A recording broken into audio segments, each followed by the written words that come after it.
નમસ્કાર શિક્ષા એકેડમી ઓનલાઈનમાં આપ સૌનું સ્વાગત છે. ખાસ કરીને એ મિત્રોનું જેઓ ટેટ કે ટાટ જેવી પરીક્ષાઓની તૈયારીમાં દિલથી લાગેલા છે. આજે આપણે એક એવા ટોપિક પર ઊંડાણપૂર્વક ચર્ચા કરવાના છીએ જે ખરેખર કહું તો એક સારા શિક્ષક બનવા માટે ખૂબ જ જરૂરી છે. અને એ ટોપિક છે નિદાન કસોટી. તો ચાલો જરાય વાર કર્યા વગર શરૂ કરીએ.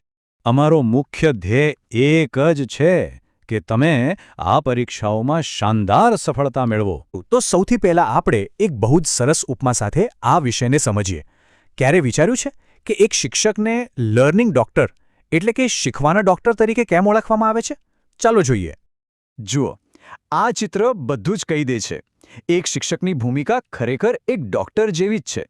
તમે વિચારો, કોઈ ડોક્ટર બીમારીના મૂળમાં ગયા વગર એનું નિદાન કર્યા વગર સીધી દવા આપી દે ખરા? ના, બિલકુલ નહીં. બસ એ જ રીતે એક સારો શિક્ષક પણ વિદ્યાર્થીને ક્યાં તકલીફ પડે છે, એનું મૂળ કારણ શું છે, એ શોધ્યા પછી જ એને સાચું માર્ગદર્શન આપે છે. તો આ જે નિદાન કરવાની વાત આપણે કરી, એનું મુખ્ય સાધન એટલે નિદાન કસોટી. પણ આખરે આ છે શું? એ કામ કેવી રીતે કરે છે? ચાલો હવે આપણે એની વ્યાખ્યા અને એને ખાસ લક્ષણોને જરા બારીકાઈથી સમજીએ. એક વાત મગજમાં બરાબર બેસાડી દઈએ. નિદાન કસોટી એટલે કોઈ માર્કશીટ નથી જે પાસ કે ફેલ બતાવે. હા, એ એક પ્રકારની સીધી કસોટી જ છે, પણ એનો મુખ્ય હેતુ, અને કહી શકાય કે એકમાત્ર હેતુ, એ જાણવાનો છે કે વિદ્યાર્થીને શીખવામાં ક્યાં મુશ્કેલી પડે છે, અને એનાથી પણ વધુ અગત્યનું, એ મુશ્કેલી શા માટે પડે છે. અને આ જ વાત એને સામાન્ય પરીક્ષાઓથી એકદમ અલગ પાડે છે. તમે જુઓ, આપણી રેગ્યુલર સીધી કસોટી શું કરે? એ ફક્ત એટલું જ કહેશે કે પાસ કે ના પાસ, બસ વાત પૂરી. પણ નિદાન કસોટી એ તો એનાથી એક કદમ આગળ જાય છે. એ વિદ્યાર્થીની ભૂલો પાછળનું કેમ અને શા માટે શોધે છે. એ કારણોના મૂળ સુધી પહોંચે છે. હવે એના લક્ષણો પર નજર કરીએ તો આ વાત વધુ સ્પષ્ટ થશે. સૌથી પહેલું, એ મુશ્કેલીનું એકદમ ચોક્કસ માપન કરે છે. બીજું, અને આ બહુ મહત્વનું છે, એ ફક્ત સમસ્યા બતાવીને અટકતી નથી, પણ એનો ઉપચાર શું હોઈ શકે એના માટેના સૂચનો પણ આપે છે. અને ત્રીજું, એનું ફોકસ ખાસ એવા વિદ્યાર્થીઓ પર હોય છે જેમને ખરેખર મદદની જરૂર છે. અને હવે જે વાત આવે છે એ તો સૌથી રસપ્રદ છે. ખબર છે, આ કસોટીમાં ટાઈમ લિમિટ નથી હોતી, કોઈ દબાણ નહીં. પ્રશ્નો પણ કેવી રીતે ગોઠવાયેલા હોય, સરળથી શરૂ કરીને ધીમે ધીમે અઘરા થાય. આનાથી ખબર પડે કે વિદ્યાર્થી ક્યાં અટકે છે. અને ભાર જવાબ સાચો છે કે ખોટો એના પર નથી, પણ એના પર છે કે વિદ્યાર્થીએ જે પણ જવાબ આપ્યો એ કેવી રીતે આપ્યો, એની વિચારવાની પ્રોસેસ શું હતી. તો સવાલ એ થાય કે આટલી અસરકારક અને શક્તિશાળી કસોટી બને છે કેવી રીતે? એની રચના કેવી રીતે થાય છે? એક સારી નિદાન કસોટી બનાવવા માટે એક આખી પ્રોસેસ છે, જેમાં મુખ્ય 6 સ્ટેપ્સ છે. ચાલો ટૂંકમાં સમજીએ. સૌથી પહેલાં તો હેતુ નક્કી કરવો પડે. પછી જે વિષય પર કસોટી લેવાની છે એનું ઊંડાણપૂર્વક વિશ્લેષણ કરવું. ત્રીજું, વિદ્યાર્થીઓ સામાન્ય રીતે ક્યાં ભૂલો કરે છે એને સમજવું. ચોથું, આ બધી સમજણના આધારે પ્રશ્નો તૈયાર કરવા. પાંચમું, એક નાનકડા ગ્રુપ પર એને ટ્રાય કરવી. અને છેલ્લે બધા સુધારા વધારા કરીને એને ફાઇનલ કરવી. કસોટી બનાવી લેવી એ એક વાત છે, પણ વર્ગખંડમાં એનો ઉપયોગ કરતી વખતે કેટલીક બાબતોનું ખાસ ધ્યાન રાખવું પડે.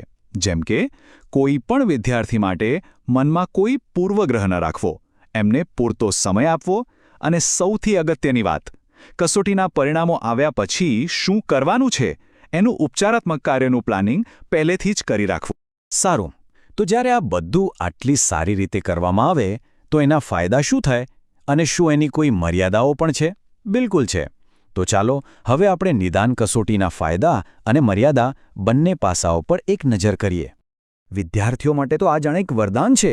વિચારો, જે વિદ્યાર્થીને એ જ નથી ખબર કે એ ક્યાં ભૂલ કરે છે, એને અચાનક સ્પષ્ટતા મળે છે, એનો આત્મવિશ્વાસ પાછો આવે છે, એના મનમાંથી મારાથી નહીં થાય એ ડર નીકળી જાય છે, અને એને આગળ વધવા માટે એક સાચી દિશા મળે છે. અને શિક્ષકોનું શું? એમના માટે પણ આનાથી મોટો ફાયદો કોઈ નથી. એમને પોતાની ભણાવવાની પદ્ધતિમાં ક્યાં સુધારો કરવો એ સમજાય છે. આખા ક્લાસનું રિઝલ્ટ સુધરે છે, વર્ગનું સંચાલન સહેલું બને છે, અને સૌથી ઉપર પોતાના વિદ્યાર્થીને આગળ વધતો જોઈને જે ખુશી અને સંતોષ મળે છે એની તો કોઈ કિંમત જ નથી. પણ હા, સિક્કાની હંમેશા બે બાજુ હોય છે. એની કેટલીક મર્યાદાઓ પણ છે જે સમજવી જરૂરી છે. પહેલી વાત તો એ કે આવી કસોટી બનાવવી એ સહેલું કામ નથી. એમાં સમય અને કુશળતા બંને જોઈએ. બીજું, શિક્ષક પાસે વિષયનું ખૂબ ઊંડું જ્ઞાન હોવું જરૂરી છે. અને ત્રીજું, આપણે એ પણ યાદ રાખવું પડે કે ક્યારેક વિદ્યાર્થીની માનસિક સ્થિતિ, એનો મૂડ એ પણ એના પરફોર્મન્સ પર અસર કરી શકે છે. તો આટલી બધી ચર્ચા પછી હવે આપણે આખી વાતના સાર પર આવીએ છીએ. આ સમગ્ર પ્રક્રિયાનો અંતિમ ધ્યેય, એનું અલ્ટિમેટ ગોલ શું છે? અહીં એક વાત ખાસ સમજવા જેવી છે. નિદાન એ કોઈ એક દિવસની પરીક્ષા નથી. એ તો એક સતત ચાલતી પ્રક્રિયા છે જે શિક્ષક સતત અવલોકન કરીને, હોમવર્ક ચેક કરીને, વિદ્યાર્થી સાથે વાતચીત કરીને કરતો રહે છે. અને આ આખી પ્રક્રિયા 3 મજબૂત પાયા પર ઊભી છે.